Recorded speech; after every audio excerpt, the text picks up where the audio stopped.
At the end of the American Revolution, the winds of change were blowing across North Georgia. This was Cherokee territory, a land on the verge of great transformation.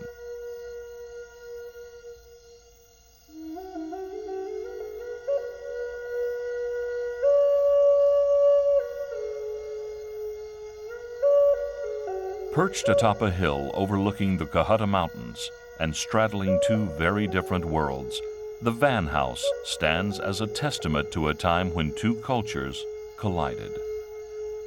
If these walls could speak, they would tell of Europeans settling in North Georgia and raising families with the Cherokees. They would tell of Cherokees embracing many of the European ways. And they would tell of James Vann, builder of this showplace of the Cherokee Nation, and of his son Joseph, two men of influence whose lives reflect the two worlds they lived in. James Vann, a half-breed, lives near this town. From his wealth and extensiveness of his trade, together with his ability, he has become a leading character and is daily growing into consequence and importance in his nation. James Orr, 1798.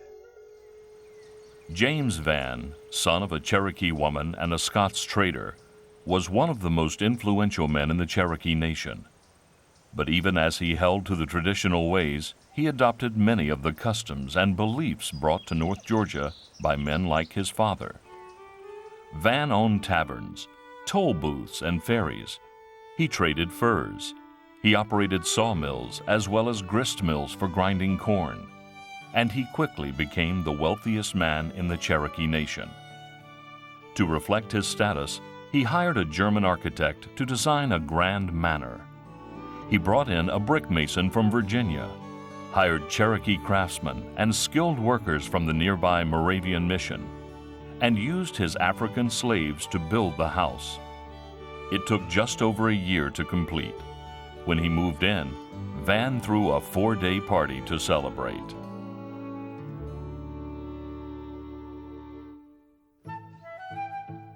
Today, the chiefs assembled at Vann's new house close by our place.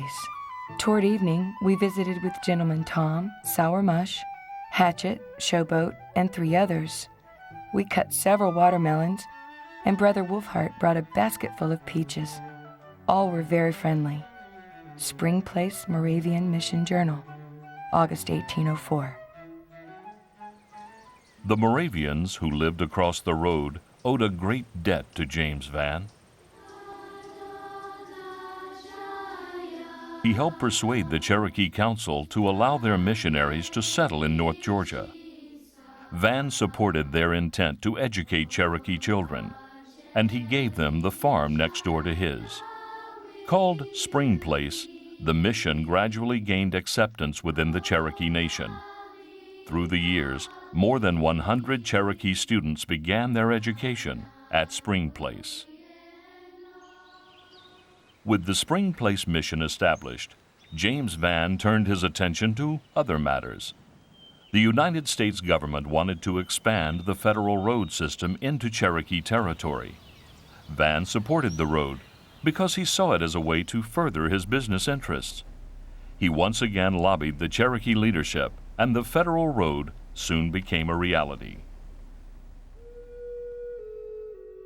James Vann succeeded in 2 worlds, influencing leaders in the Cherokee Nation and gaining respect from the United States government. But he had a fatal flaw, a weakness for whiskey, which proved to be his undoing. In 1807 and 1808, as he drank more heavily, he became increasingly irrational and extremely violent. He killed 3 slaves, stabbed a wagon driver, and killed his brother-in-law in a duel. When he shot a United States soldier, James Vann became a wanted man, both within the Cherokee Nation and without. On February 20th, 1809, James Vann met his own violent end. Vann had been lounging in Tom Buffington's tavern, about 56 miles from here. While there, he drank heavily and became involved in some altercations. He was most abusive and made violent threats. Toward midnight, he stepped out of the tavern and stood out before the open door. Suddenly a shot was fired from without, which pierced his heart. He fell lifeless to the floor without the perpetrator being seen. Thus ended the life of one who was feared by many and loved by few. We could not but commend his soul to God's mercy. Spring Place Mission Journal, February 1809. James Vann's son, Joseph, was only 11 years old when his father died. Although he had other children, James left all of his homes and businesses to Joseph, earning him the nickname Rich Joe. When he turned 21, Joseph Vann took control of the vast wealth his father had left in trust for him. Eventually, he had more than 800 acres of land in cultivation, worked by 100 African slaves. There were 95 outbuildings here, including slave cabins, barns, smokehouses, corn cribs, mills, taverns, and blacksmith shops. Joe Vann quickly rose to prominence in his own right, not only in the Cherokee Nation, but throughout the United States as well. Very late in the evening, the overseer, Mr. Birdwell, came to announce that the President of the United States and his party had arrived at Joseph Vann's. President James Monroe later told us that there were so many in his party that they did not wish to worry us for a night's lodging. Spring Place Mission Journal, May 1819. Like his father before him, Chief Joseph Vann became an influential politician. He served on the Cherokee National Committee for many years, and at the Cherokee National Capital of New Echota, just 17 miles from the Vann House, he served on the committee that drafted the Cherokee Constitution in July of 1827. Although he was much more even-tempered, Joseph Vann was like his father James in many ways. Both excelled at business, both became leaders in the Cherokee government, and both supported the mission school. Our church bell that our former pupil, Joseph Vann, bought for us was rung for the first time on the first Sunday in Advent. It has a clear tone and can be heard from a distance of several miles.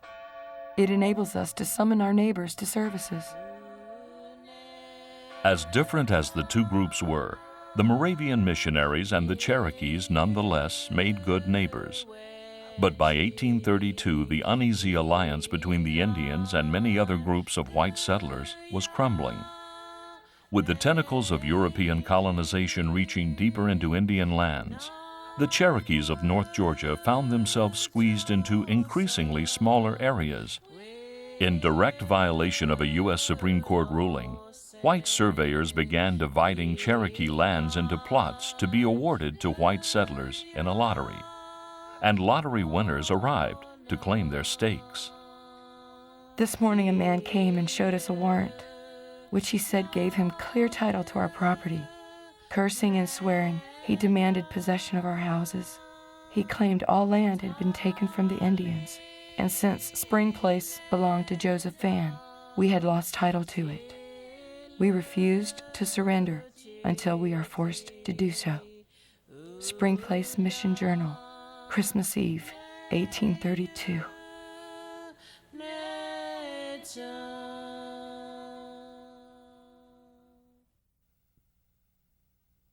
On January 13, 1833, the Georgia militia arrived to evict the missionaries from Spring Place. Conditions continued to deteriorate in the Cherokee Nation as Georgia passed laws to force Cherokees off their own lands. Joseph Vann inadvertently violated one such law when he attempted to hire a white overseer for his plantation. This provided the excuse the state of Georgia had been waiting for. Spencer Riley, a white boarder staying with Vann, was in the house when the troops arrived. On the 2nd of March, William Bishop, as agent of the state of Georgia, summoned some 20 men and placed in their hands muskets and furnished them ammunition. I heard Bishop demand possession from Mr. Vann. By this time I was at the head of the stairs, and I called down to Bishop that there was no use for any violent measures or bloodshed, As soon as they saw me, they fired upon me. I ran out of sight, so they aimed at the spot where they supposed I was and shot the banister to pieces.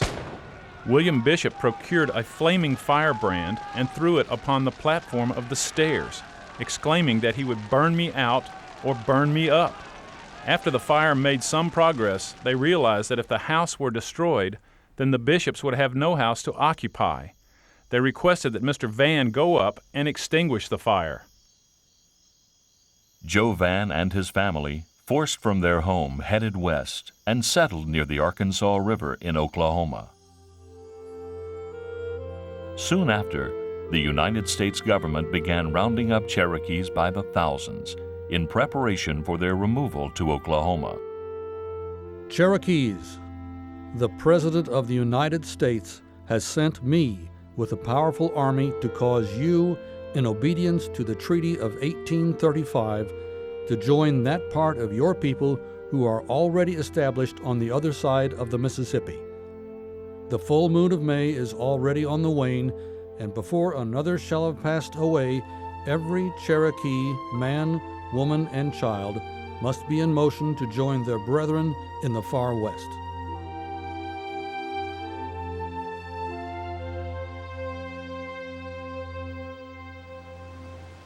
Feeding an insatiable appetite for land, white settlers pushed the Indians out of the places they had occupied for generations. Only a small number managed to remain on isolated parcels of land in the mountains of North Carolina.